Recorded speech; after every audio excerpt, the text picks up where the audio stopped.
സുഹൃത്തുക്കളെ നമസ്കാരം. ഓർഗാനിക് കേരളത്തിന്റെ പുതിയൊരു വീഡിയോയിലേക്ക് സ്വാഗതം.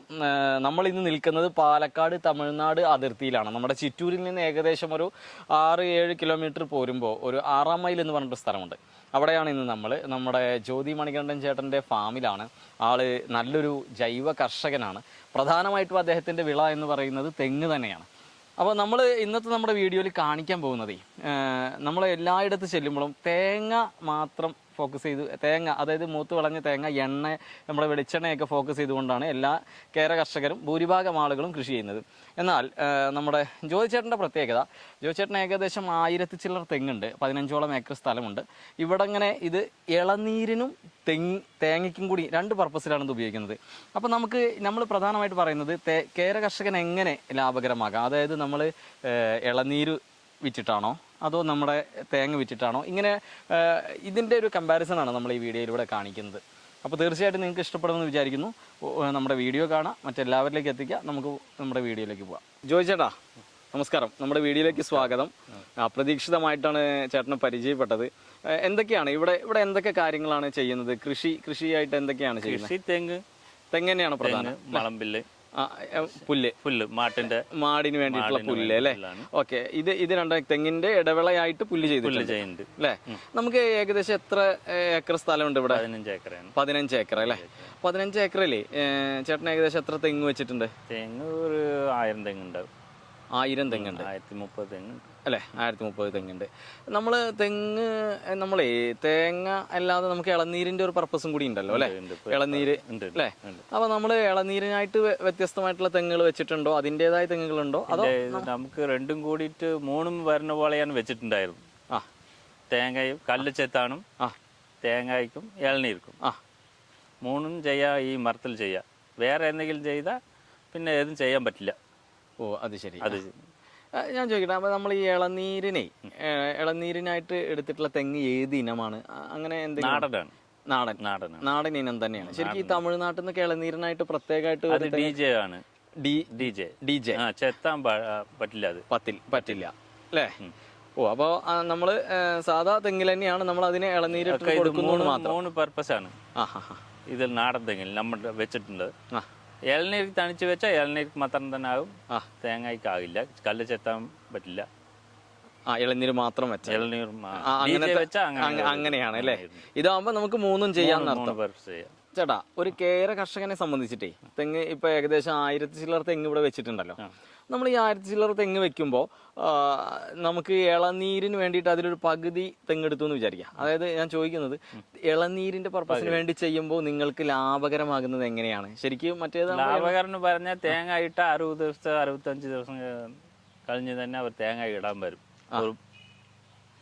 ഇളനീ ഇറങ്ങി 22ാമത് ദിവസം അവർ വന്ന് അവർ ഇട്ടുകൊണ്ട് പോകും. അതാണ് പർപ്പസ്. 60 നാളില് 3 പ്രാവശ്യം നമുക്ക് ഇളനീ ഇറക്കാം. 60 നാളില് 3 പ്രാവശ്യം ഇറക്കാം അല്ലേ? ഓ, തേങ്ങ മറ്റേതാണെങ്കിൽ 45 ദിവസം 45-60 ദിവസം ഇപ്പൊ ഒക്കെ പിടിക്കുന്നുണ്ട്. മറ്റേ എണ്ണയ്ക്കൊക്കെ വേണ്ടിട്ട് എടുത്താൽ അവര് ചട്നിക്കായിരുന്ന ഒരു 50 ദിവസത്തിൽ വരും. പിന്നെ ഈ എണ്ണയ്ക്കൊക്കെ എടുക്കുകയാണെങ്കിൽ, കൊപ്പറയ്ക്ക് എടുക്കുകയാണെങ്കിൽ 60 ദിവസം 65 ദിവസം ഒക്കെ പിടിക്കും അല്ലേ? പിടിക്കും. ശരിക്കും ഇവിടുന്ന് നമ്മൾ ഇളനീർക്ക് വിട്ട മുകളില് ഈ കുറമ നിൽക്കും, വിളില്ല. തേങ്ങയ്ക്ക് വിട്ട കുറമ കുറച്ച് താള വിളും, ഈൽഡ് കുറവാകും. അതെ അല്ലേ? ഈ തേങ്ങയ്ക്കൊക്കെ വലിച്ചെടുക്കുമല്ലേ അത്. അപ്പോൾ ശരിക്കും നമ്മൾ ഇളനീരിന്റെ പർപ്പസിനായിട്ട് വെക്കുന്ന തെങ്ങിനേക്കാളും ടേസ്റ്റ് കൂടുതൽ ഇതിന്റെ ഇളനീരിനാവും അല്ലേ? ഇതിന് തന്നെ കുറച്ചുകൂടി മധുരം കൂടുതൽ ഉണ്ടായിരിക്കും. കാരണം നാടൻ തെങ്ങുകളുണ്ടാവും. ചേട്ടന് കാലങ്ങളായിട്ട് അച്ഛൻ കാലം മുതലേ കൃഷി തന്നെയാണോ? കൃഷി തന്നെ. അത് തെങ്ങ് തന്നെയാണോ പ്രധാനമായിട്ടും? തെങ്ങും മുമ്പിലൊക്കെ കരുമ്പും ഈ പൂളക്കിഴങ്ങും ഒക്കെ വെച്ച് ഉണ്ടാക്കിയതാണ്. പിന്നെ നമ്മൾ വന്നിട്ട് ഇപ്പൊ വെച്ചതാണ് തെങ്ങൊക്കെ. അവര് ഒരു 100 മരം മാത്രം വെച്ചിട്ടുണ്ടായിരുന്നു, ഈ വലുപ്പമുള്ള മരം മാത്രം. പിന്നെ ബാക്കിയുള്ളതൊക്കെ നമ്മൾ വന്ന് വെച്ചതാണ്. നമ്മൾ തന്നെ വെച്ചതാണ് അല്ലേ? 10-20 കൊല്ലമായി ഈ വെച്ചിട്ട്, ഈ മരങ്ങൾ വെച്ചിട്ട് അല്ലേ? ഓക്കെ. അപ്പൊ നമുക്കിപ്പോ എങ്ങനെ പോയാലും ഈ 23ാമത്തെ ദിവസം, 23 അല്ലേ, എത്ര ദിവസം കഴിയുമ്പോൾ ആള് വന്നിട്ട് 23 ആ ദിവസത്തിൽ ആള് വന്നിട്ട് കൊണ്ടുപോകും തെങ്ങിന്. നമ്മള് വളമായിട്ട് എന്തൊക്കെയാണ് പ്രധാനമായിട്ട്, എന്തൊക്കെ പരിചരണമാണ് ഇവർ? ചാണകം തന്നെ ഇവിടെ പ്രധാനം. ചാണകം നമ്മളുടെ ഡയറി ഫാമിൽ അതിന് വേണ്ടിയിട്ടാണ് മാടും വെച്ചിട്ടുണ്ടായത്. അത് മാട്ടിന്റെ ചാണകമൊക്കെ ഇതിൽ തന്നെ. ഒരു കർഷകനെ സംബന്ധിച്ച് അതൊരു വലിയ ലാഭകരമാണ് അല്ലേ? വേറെ രാസവളങ്ങളൊന്നും നമ്മൾ ഉപയോഗിക്കുന്നില്ല. ഇല്ല. അപ്പൊ നമുക്ക് അതിനനുസരിച്ചിട്ടുള്ള ഒരു വിളവ് നമ്മുടെ തെങ്ങിൽ നിന്ന് ലഭിക്കുന്നുണ്ടോ? കിട്ടുന്നുണ്ട് അല്ലേ? അപ്പൊ എങ്ങനെയാണ് ഇതിന്റെ വളപ്രയോഗങ്ങൾ എങ്ങനെയാണ്? ഞാൻ പറഞ്ഞത് അപ്പൊ നമ്മൾ കേരളത്തിൽ, നിങ്ങളിപ്പോ തമിഴ്നാട് അതിർത്തിയും കൂടിയാണല്ലോ, നമ്മൾ കേരളത്തിലേക്കൊക്കെ ചിലപ്പോ ഇപ്പൊ ഞാൻ പാലക്കാടിന്റെ തന്നെ വേറൊരു ഭാഗത്തേക്കൊക്കെ പോകുമ്പോൾ ഈ തെങ്ങിന്റെ 4 പുറം തുരക്കും, മണ്ണ് മാന്തി തോലിട്ട് വളം കൊടുക്കുന്നൊരു ഇതുണ്ട്. അങ്ങനെ തന്നെയാണോ ഇവിടെയും ചെയ്യുന്നത്? അങ്ങനെ തന്നെ ചെയ്യുന്നുണ്ട്. ഇവിടെ അങ്ങനെ തന്നെ ചെയ്യുന്നുണ്ട്. നമുക്ക് 2 കുളി എടുക്കും. JCB നമ്മുടെ ഉണ്ട്, സ്വന്തം JCB ഉണ്ട്. അതെ, ശരി. അപ്പൊ അതിന് കുളി എടുത്തിട്ട് 2 അടിക്ക് എടുക്കും, 1 അടി ആഴത്തിലെടുക്കും. അങ്ങനെ ബക്കറ്റിൽ 1 ബക്കറ്റ് അങ്ങനെ ഇട്ട് കൊടുക്കും.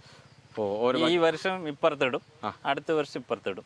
തെങ്ങിന്റെ ഓരോ സൈഡായിട്ട് ഇടും. അങ്ങനെ ഇടും അല്ലേ? ഇത് വർഷത്തിൽ ഒരിക്കലേ നമ്മൾ വളം കൊടുക്കുന്നുള്ളൂ. ഇവിടെ പിന്നെ നിങ്ങൾക്ക് വെള്ളത്തിനൊക്കെ എല്ലാ സൗകര്യവും ഉണ്ട്? അതായത് 6 പീസ് വെള്ളമുണ്ട്, 2 കിണറുണ്ട്. വേനൽക്കാലത്ത് കിട്ടും. എങ്ങനെ ഇതിന്റെ നന എങ്ങനെയാണ്? ദിവസം നമ്മള് ആഴ്ചക്ക് 1 ദിവസം വെള്ളം കൂട്ടും. ആഴ്ചക്ക് 1 ദിവസം എല്ലാ തെങ്ങുകൾക്കും വെള്ളം കൊടുക്കും അല്ലെ? മഴക്കാലം വേനൽക്കാലത്ത് മാത്രം. ചോദിച്ചേട്ടാ, അപ്പൊ ഇതാണ് നമ്മുടെ വെള്ളത്തിന്റെ സ്രോതസ്സായിട്ടുള്ള ഒരു കുളം അല്ലേ? സ്റ്റോക്കിന്റെ സ്റ്റോക്ക് ചെയ്യുന്നത്. ഇതിൽ നമ്മളെ മഴവെള്ളം, കനാൽ വെള്ളം എല്ലാം സ്റ്റോക്ക് ചെയ്യും അല്ലേ? ഇത് ശരിക്കും അത്യാവശ്യം ആഴം ഉണ്ടോ? ഉണ്ട്, ആളുണ്ട്. നിങ്ങൾ ഉണ്ടാക്കിയെടുത്തത് ആദ്യ കാലം ഉണ്ടാക്കിയെടുത്താണ് അല്ലേ? ഇതില് നമ്മൾ മീൻ ഇട്ടിട്ടുണ്ടോ? ഇട്ടിട്ടുണ്ട്. ഏതൊക്കെയാ? ജിലേബിയും കട്ട്ല, മൃഗാലയ 3 ഇട്ടിട്ടുണ്ട്. ഇത് വിളവെടുപ്പൊക്കെ എപ്പോഴാണ്, എങ്ങനെയാണ് അതിന്റെ? അത് 8 മാസം 10 മാസത്തിലൊക്കെയാണ്. അതല്ലേ ചേട്ടാ? ഇത് നമ്മളെ രണ്ടാമത്തെ കുളം അല്ലേ? രണ്ടാമത്തെ കുളം. ഇതിലും നമ്മൾ മീനുകൾ ഇട്ടിട്ടുണ്ട്. നമുക്ക് ഈ മീനുകളിൽ നിന്നൊരു നല്ല വരുമാനം നമുക്കുണ്ടോ? എന്താണ്? ഉണ്ടാവും. അതല്ലേ, കുഴപ്പമില്ലാത്തൊരു വരുമാനം നമുക്ക് വർഷത്തിൽ കിട്ടാറുണ്ട്. അതോടൊപ്പം തന്നെ നമ്മളെ വെള്ളം സ്റ്റോക്കിങ് എല്ലാ കാര്യങ്ങളും അതിന് നടക്കില്ല. ഇനി അടുത്തൊരു ഇത് ഇവിടെ അല്ലേ? കിണറാണ്. ഇത് കിണറാണ് വെച്ചിട്ട് വെള്ളം. അതെ അല്ലേ? ഇവിടെ നമ്മള് അത്യാവശ്യം കമുങ്ങ് വെച്ചിട്ടുണ്ട് അല്ലേ? നാടൻ കമുങ്ങ് തന്നെയാണോ? ഇല്ല, മംഗളമാണ്. മംഗള. ഓക്കെ. അത്യാവശ്യം തെങ്ങുകളൊക്കെ ഈ ഭാഗങ്ങളിലായിട്ടുണ്ട്. ഇതാണ് നമ്മുടെ കിണറല്ലേ? കിണറാണ്. മോട്ടറും. ഇതിൽ കുറച്ചുകൂടി വെള്ളം തെളിഞ്ഞു കാണുന്നുണ്ട്. ഇവിടെ നമ്മൾ ഈ പുല്ലിട്ടിരിക്കുന്നത്, മാടിനുള്ള പുല്ലുണ്ടല്ലോ, ഇത് ഏതാണ് പുല്ല്? ഇത് കോഫോറാണ്. കോഫോർ. CO4 അല്ലേ? ഓക്കെ. CO4. ഇത് എത്ര നമ്മളെ എല്ലാ എത്ര മാടുണ്ട് നമുക്ക് പറഞ്ഞേ? 22 മാടുണ്ട്. 22 മാടുണ്ട് അല്ലേ? ഓക്കെ. ഇതിപ്പോ ഇതിപ്പോ എത്ര ദിവസമായിട്ടുള്ളതാണ് ഇത്? ഇതിപ്പോ 2 മാസമായതാണ്. 2 മാസമായി അല്ലേ?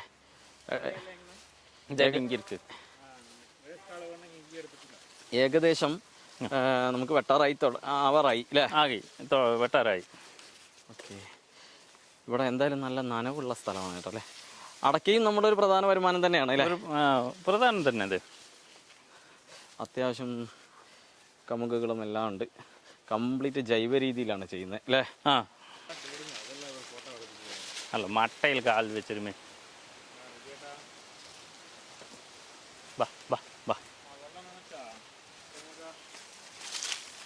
ജോയിച്ചേട്ടാ, ഇതൊക്കെ ഇളനീരിന്റെ പരുവായി നിൽക്കുന്നതാണ് അല്ലേ?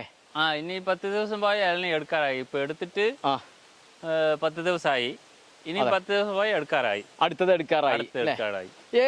നമ്മളേ ഒരു മാസത്തില് ജോയിച്ചേട്ടന്റെ ഇവിടുന്ന് ഏകദേശം എത്ര ഇത് കൊണ്ടുപോകുന്നുണ്ട്? ഇളനീർ 6000 to 7000 കിട്ടും. 6000-7000 കിട്ടും അല്ലേ?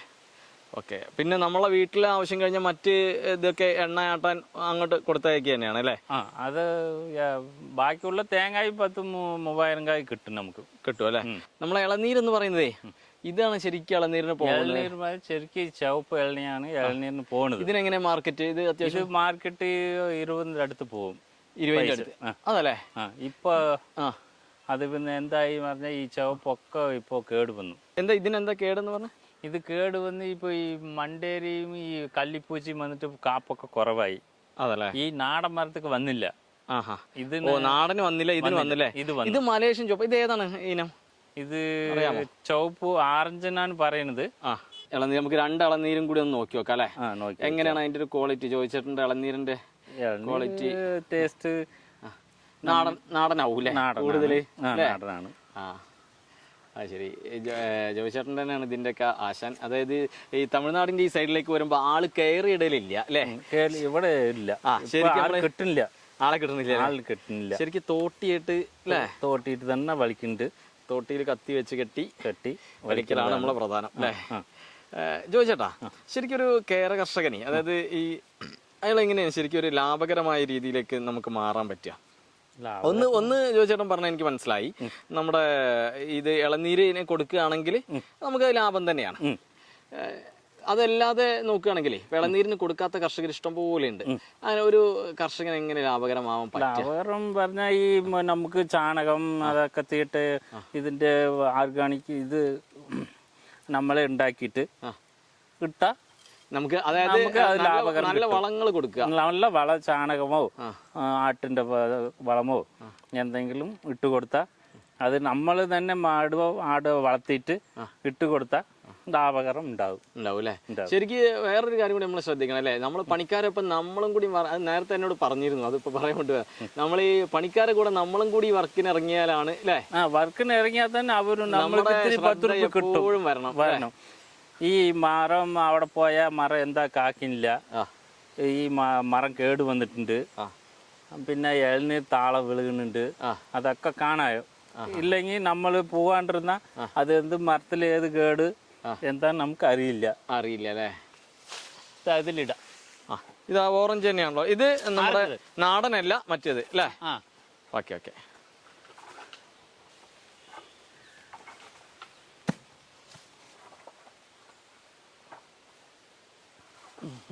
ഏതോ ഒന്ന് കിട്ടിയാൽ മതി. അങ്ങനെ നമ്മളെ നാടൻ ഇളനീരും വീണു അല്ലേ? നമ്മളെ ഇളനീരുകൾ തമ്മിലുള്ള വ്യത്യാസം അല്ലേ? ഇതാണ് ജോയിച്ചേട്ടൻ വെട്ടുന്നത്, ചെറുതായിട്ട് ഉടഞ്ഞിട്ടുണ്ട്. അത് തെങ്ങുമെന്ന് വീണപ്പോൾ ഇത് നമ്മുടെ നാടൻ ഇളനീരാണ് ഇപ്പോൾ വെട്ടിക്കൊണ്ടിരിക്കുന്നത് അല്ലേ? ഇതാ നാടൻ. ഇതിന് എന്ത് റേറ്റ് കിട്ടുമെന്ന് പറഞ്ഞ ചേട്ടാ? ഇത് 15 രൂപയ്ക്ക് ഇപ്പോൾ പോകുന്നുണ്ട്. ഇത് 15 രൂപ അല്ലേ? ഇതാണ് അത് വീണപ്പോൾ ചെറുതായിട്ടൊന്ന് ഉടഞ്ഞു പോയി. അത്രയും കറക്റ്റ് ഇളനീര് ആയിട്ട് നിൽക്കുന്നതാണ്. ഇത് നാടന് 15 പോവും. അതിന് തൊട്ടടുത്തിരിക്കുന്ന ആളാണിത്. ഇത് നമ്മുടെ ഓറഞ്ച് അല്ലേ? കൊള്ളാം. ഇതാണ് നമ്മുടെ നാടൻ ഇളനീര്. നോക്കി നോക്കുക, എത്ര സുഖമായിട്ട് കത്തിയിട്ട് വളരെ എളുപ്പത്തിൽ വെട്ടാൻ പറ്റും അല്ലേ? ഇനി നമുക്ക് ഇതും കൂടി ഒന്ന് നോക്കി നോക്കാം ചേട്ടാ. ഇത് കളിക്കുന്നു. ഓക്കെ, ഞാൻ ഇതിൻ്റെ വെള്ളം ഒന്ന് കുടിച്ചോട്ടെ.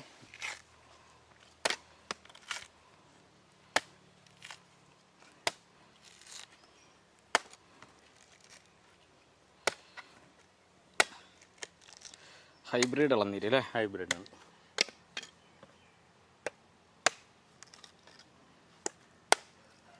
ഷട്ടിലേക്കായോ? വെള്ളം അത്രയും നിറഞ്ഞു നിൽക്കുകയാണല്ലേ?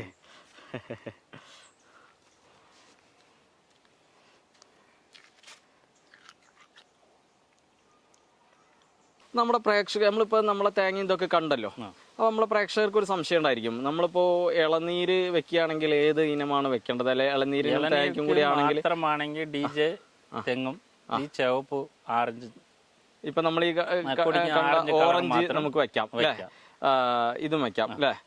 മറ്റേ നാടനാണെങ്കിൽ രണ്ടിനും കൂടി ഉപയോഗിക്കാന്ന് മാത്രം. അത് 3 യൂസ് ആകും. അത് 3നും യൂസ് ആകും. ഇളനിക്കാകും, തേങ്ങയ്ക്കാകും, കള്ളു ചേർത്താനാകും, അതൊക്കെ ഉണ്ട്. അതെ. അപ്പൊ ജോയിച്ചേട്ടൻ്റെ അഭിപ്രായത്തിൽ നമ്മൾ ഇളനീരിനെ മാത്രം ഫോക്കസ് ചെയ്യരുത്, തേങ്ങ മൂത്ത് വളഞ്ഞ തേങ്ങയും ഫോക്കസ് ചെയ്യരുത്. ഇത് 3നും കൂടി പർപ്പസ് ആയിട്ടുള്ള ഇത്തരം കാര്യങ്ങൾ വെക്കണം അല്ലെ? 3നും കൂടി ഉപകാരപ്രദമായ നാടൻ തന്നെ വെക്കണം അല്ലെ? നമ്മുടെ 1000 ചില്ലറ തെങ്ങ് 1030, എത്ര 1008 തെങ്ങ് അല്ലേ? 1030 തെങ്ങുണ്ട്. 30 തെങ്ങ്, 1030 തെങ്ങും നമ്മൾ നാടനാണ്. പിന്നെ കുറച്ച് ഈ ഓറഞ്ച് വെച്ചിട്ടുണ്ടല്ലേ? കുറച്ച് ഓറഞ്ച് വെച്ചിട്ടുണ്ട് അല്ലേ? ശരിക്കും നമ്മളെ നാടൻ തെങ്ങിനെ തന്നെയാണ് ഫോക്കസ് ചെയ്യേണ്ടത് അല്ലേ? നോക്കൂ, നമ്മള് ജ്യോതിച്ചേട്ടന്റെ ഈ കൃഷിയുടെ വിവരങ്ങൾ നിങ്ങൾക്ക് തന്നല്ലോ. ഇതിൽ നമ്മൾ എടുത്ത് നോക്കേണ്ട ഒരു പ്രധാനപ്പെട്ട കാരണം, ഒന്ന്, നമ്മൾ ഒരു കേര കർഷകൻ ഏറ്റവും കൂടുതലായിട്ട് നമ്മൾ തെങ്ങ് ചെയ്യുന്നുണ്ട് എന്നുണ്ടെങ്കിൽ അതിൽ നമുക്ക് ഏറ്റവും ലാഭകരം എന്ന് പറയുന്നത് ഇളനീര് തന്നെയാണ്. ഇളനീരിനെയാണ് നമ്മൾ ഒരു കർഷകൻ ഫോക്കസ് ചെയ്യേണ്ടതെന്നാണ് നമ്മുടെ ജോയിച്ചേട്ടൻ്റെ അഭിപ്രായം. കാരണം എന്താ വെച്ചാൽ 23ാമത്തെ ദിവസം നമുക്കിത് വലിയൊരു ബെനിഫിറ്റായിട്ട് വരിക എന്നുള്ളത് വലിയ കാര്യം തന്നെയാണ്.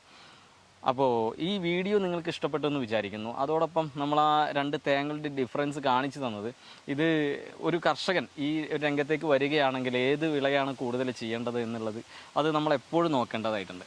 അപ്പോൾ ഇതുവരെ തന്ന എല്ലാ സപ്പോർട്ടോടും കൂടി നമ്മുടെ കൂടെ ഉണ്ടാവുക. ജോയിച്ചേട്ടനെ പോലെയുള്ള കർഷകർ തന്നെയാണ് ലോകമൊട്ടാകെ അറിയേണ്ടത്. എന്തെങ്കിലും ഡൗട്ടുകൾ ഞാൻ ജോയിച്ചേട്ടൻ്റെ നമ്പർ നമ്മൾ വീഡിയോയിൽ കൊടുക്കുന്നുണ്ട്. അപ്പോൾ തീർച്ചയായിട്ടും അദ്ദേഹത്തെ കോൺടാക്റ്റ് ചെയ്യുക. നിങ്ങൾക്ക് ഈ തേങ്ങയോ ഇളനീരോ ഇതുപോലുള്ള ബൾക്കായിട്ട് ആവശ്യമുള്ളവർക്ക് ഇവിടെ വരാം. ഈ കൃഷിയെപ്പറ്റി കാണാം. തികച്ചും മാന്യമായി വളരെ സന്തോഷത്തോടു കൂടി പെരുമാറുന്ന ഒരാളാണ് ജോയിച്ചേട്ടൻ. അപ്പോൾ ഈ എല്ലാവരിലേക്കും എത്തിക്കുക. ഇദ്ദേഹത്തെ പോലെയുള്ള കർഷകർ എല്ലായിടത്തും എത്തട്ടെ. ഒട്ടും വൈകാതെ നമുക്ക് അടുത്തൊരു വീഡിയോ